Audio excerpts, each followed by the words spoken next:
اعوذ باللہ من الشیطان الرجیم بسم اللہ الرحمن الرحیم سبح للہ ما فی السماوات وما فی الارض وہو العزیز الحکیم۔ اب آ رہی ہے بات بالکل دو ٹوک، وہی جو میں نے کہا تھا ان تمام صورتوں میں ہے زجر، توبیخ، جھنجھوڑنے کا انداز۔ کیا ہو گیا مسلمانوں تمہیں؟ یا ایھا الذین آمنوا ما لکم لم تقولون ما لا تفعلون، تمہیں کیا ہو گیا ہے مسلمانوں، تم جو کہتے ہو وہ کرتے نہیں، کیوں کہتے ہو جو کرتے نہیں؟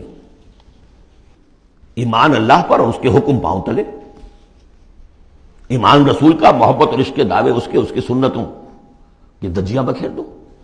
کیا ہے اس وقت نہیں تھا یہ، میں نے کہا وہاں تو ذرا سی کمی آئی تھی، ابھی اوسط کچھ گرا تھا، اس کے اوپر یہ پکڑ آ رہی ہے۔ تو آج سوچئے کہ آج اگر کہیں قرآن نازل ہو جائے اور آج اگر کہیں محمد رسول اللہ آ جائے تو اس امت کو دیکھ کر کیا کہیں گے کہ میری امت ہے؟ یہ 1.5 ارب انسان میری امت ہے۔ لما تقولون ما لا تفعلون کبر مقتا عند اللہ ان تقولوا ما لا تفعلون، بڑی شدید بیزاری کی بات ہے اللہ کے نزدیک کہ تم کہو جو کرتے نہیں۔ اب بتائیے اس سے بڑی زجر و توبیخ کیا ہوگی؟ اچھا معلوم ہوتا ہے کہ شاید کچھ لوگوں نے محبت رسول کے دعوے کیے ہوں گے۔ جاننا چاہتے ہو اللہ کو کون محبوب ہیں؟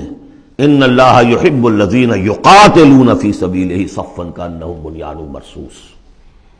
اللہ کو تو محبوب ہیں اپنے وہ بندے جو صفیں باندھ کر، اور صفیں بھی ایسی بنیان مرصوص۔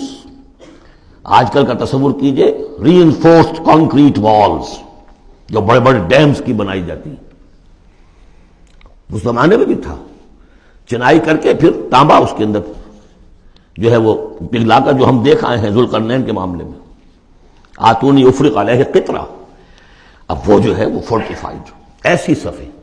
آج ایک صاحب نے توجہ دلائی، اسی کا عکس ہونا چاہیے ہماری جب نماز کے اندر صف بندی ہوتی ہے، کوئی خلا نہیں ہونا چاہیے۔ حضور نے فرمایا کہ شیطان کھڑا ہوتا ہے بیچ میں، پھر کندھے سے کندھا ملا ہونا چاہیے، لیکن ہمارے ہاں اس کا کوئی اہتمام نہیں ہوتا۔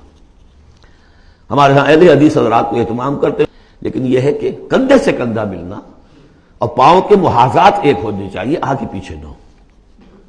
بہرحال یہ ضرورت ہے، اس کی ائمہ کو بھی کرنی چاہیے کوئی نہ کوئی توجہ۔ تو یہ اصل میں سمم بونم ایک اصطلاح ہے فلسفے کی، کہ ہر فلسفہ اخلاق میں ایک تصور ہوتا ہے خیر اعلیٰ، the highest good, highest virtue کیا ہے۔ آپ ایک فلسفہ دیتے ہیں اخلاق کا، اس کی روح سے سب سے بڑی نیکی کون سی ہے؟ تو جان لیجئے اسلام میں سمم بونم، اسلام کے خیر اعلیٰ قتال فی سبیل اللہ ہے۔ ان اللہ یحب الذین یقاتلون فی سبیلہ صفا کانہم بنیان مرصوص۔ اب سوچ لو، دیکھ لو، سوچ سمجھ کر قدم رکھو، جس کو ہو جان و دل عزیز اس کی گلی میں جائے کیوں؟ اس راستے پر آنا ہے تو یہ سمم بونم ہے۔ یہ 4 آیتیں ہو گئیں تمہید کی۔ صدق اللہ العظیم۔